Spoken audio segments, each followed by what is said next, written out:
Hello guys, welcome back to my YouTube channel point biology. तो हम पढ़ रहे हैं introduction to biology class 9th और ये पहला चैप्टर है। और आज का हमारा टॉपिक है, बहुत छोटा टॉपिक है और हम कोशिश करेंगे इसको अच्छी तरीके से समझने की। Quranic instruction to reveal the study of life, यानी कुरान का जो बायोलॉजी के साथ रिलेशनशिप है उसको यहाँ पर डिटेल में आपको हम कोशिश करेंगे समझाने की। तो इसका क्या मतलब हुआ, Quranic instruction to reveal the study of life, यानी आज हम साइंस की मदद से या साइंस की वजह से या बायोलॉजी की वजह से हमें पता है कि किस तरीके से एक ऑर्गेनिज्म बनता है, किस तरीके से उनके अंदर उनका शेप है, कैसे सेल्स मिलकर जो है ना एक इंडिविजुअल बनाता है। हर प्रोसेस हम समझते हैं आज, हर चीज़ हम प्रैक्टिकली इन सब को ऑब्जर्व करते हैं।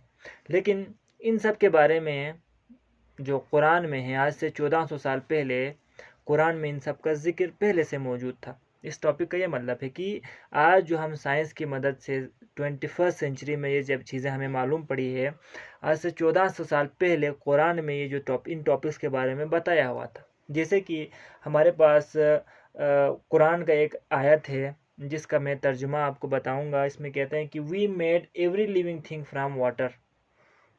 सूरह अंबिया है, आयत नंबर 30 है। तो इसमें यही बताया गया है कि हमने हर चीज़ को पानी से बनाया। तो एक छोटा सा सूरा है, और अगर हम इसको आज के कंसेप्ट में अगर देखें तो आपको नज़र आएगा कि एक सेल होता है। एक सेल अगर है, live organism, basic unit of life, पूरा ऑर्गेनिज्म सेल से बने होते हैं।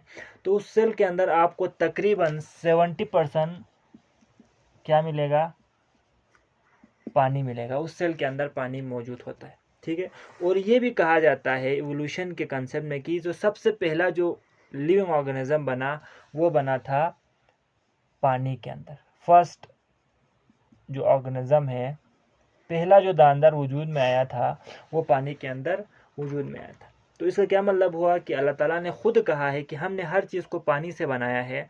और हमारे साइंस भी आज ये मानती है कि पहला जो लिविंग ऑर्गेनिज्म बना वो भी पानी से बना, पानी से इवॉल्व होते हुए ज़मीन की तरफ आया, मिट्टी ज़मीन की तरफ आया, ठीक है। और इसके अलावा इसका दूसरा पहलू ये है कि अगर हम देखें कि जितने भी ऑर्गेनिज्म हैं, लिविंग थिंग है, वो पानी से बना हुआ है। इसका मतलब क्या है कि उनके सेल, बेसिक यूनिट है ना भाई, सेल ही है, तो सेल मिलकर ऑर्गेनिज्म बनाता है। तो उस सेल के अंदर तकरीबन 70% पानी मौजूद होता है। तो इसका मतलब ये हुआ कि एक सेल पानी से बना है।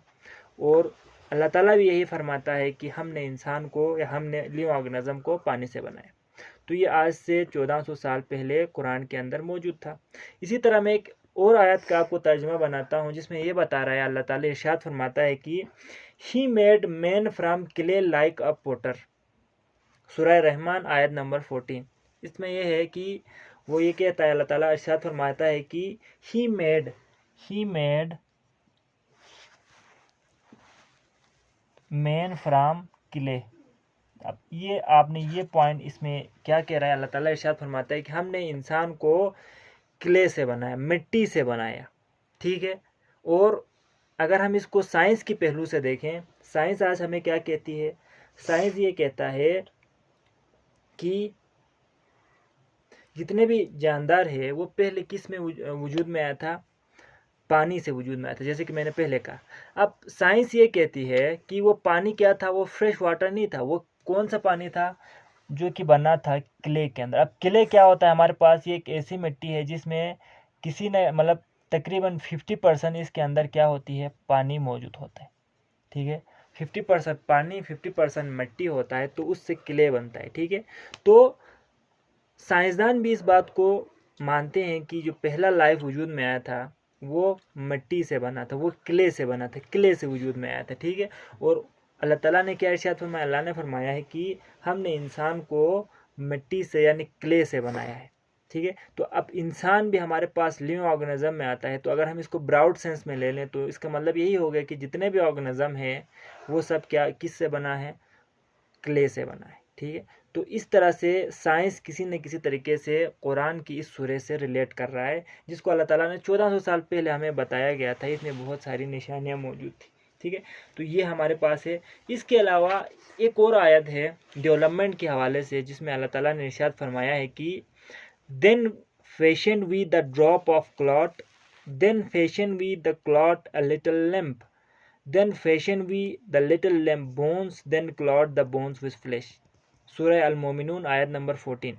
तो अब इसमें क्या बता रहे हैं, अल्लाह ताला एक प्रोसेस को बता रहे हैं, डेवलपमेंटल प्रोसेस को, कि हमने कैसे इंसानों को बनाया। ठीक है, सबसे पहले हमने ड्रॉप ऑफ क्लॉड लिया। अल्लाह ताला इरशाद फरमाता है सबसे पहले ड्रॉप ऑफ क्लॉड लिया, उसके बाद लिटिल लैम्प लिया। ठीक है, इसके बाद हमने इसमें बोन्स को मिलाया और साथ ही साथ इसमें हमने बाद में खून को ऐड कर दिया। तो ये अल्लाह ताला इरशाद फरमाता है कि कैसे अल्लाह ताला ने इंसान को बनाया। तो अगर हम इसको साइंस के रूप से देखें कि बायोलॉजी आज क्या कहती है कि जो डेवलपमेंटल स्टेज होती है, यानी जब फर्टिलाइजेशन होती है, और हम अगर ह्यूमन की बात करें तो फर्टिलाइजेशन के बाद जब एक बच्चा जो 9th मंथ जो एक डेवलपमेंटल प्रोसेस से वो गुजरता है, यानी एक सेल से एक ऑर्गेनिज्म बनने का जो सफ़र है, उसमें यही प्रोसेस होता है। सबसे पहले क्या होता है, ड्रॉप ऑफ क्लॉट। इसका मतलब क्या है, सेल्स, दो सेल्स मिलते हैं, एग और स्पर्म एक दूसरे के साथ मिलते हैं, इससे क्या बनता है, एक जायगोट बनता है। ठीक है, अब वो जायगोट डेवलप होके एम्ब्रियो बनता है, फिर एम्ब्रियो के अंदर डेवलपमेंट होते होते पूरा एक ऑर्गेनिज्म बनता है। तो जिस तरीके से अल्लाह ने इरशाद फरमाया कि कैसे हमने बनाया है, इसी तरह यही जो प्रोसेस है ये इंसान के अंदर डेवलपमेंट के थ्रू हो रहा होता है। तो आज हम जो चीज़ जानते हैं इसको अल्लाह ताला ने 1400 साल पहले कुरान मजीद के ज़रिए हमें बताया है। तो इस टॉपिक को यहाँ रखने का ये मकसद है कि अगर हम साइंस को पढ़ रहे हैं, अगर हम साइंस के नॉलेज को अपने साथ ले रहे हैं, तो हमें अल्लाह ताला के अहकामात को भी ज़रूर पढ़ना चाहिए, हमें कुरान भी पढ़ना चाहिए, ताकि आज जो हम साइंस को ये सारा क्रेडिट देते हैं कि जितने भी हम डेवलपमेंट के बारे में जानते हैं, जितने हम जो ऑर्गेनिज्म के सेल के बारे में जानते हैं, तो ये सब अगर हम देखें तो अल्लाह ताला ने कुरान में पहले से इरशाद फरमाया हुआ है। ठीक है, तो अगर आप कुरान को स्टडी करेंगे तो आपको साइंस के जो इल्म है उसको अंडरस्टैंड करने में बहुत आसानी होगी। मिलते हैं अपने अगली वीडियो में। अल्लाह हाफिज़।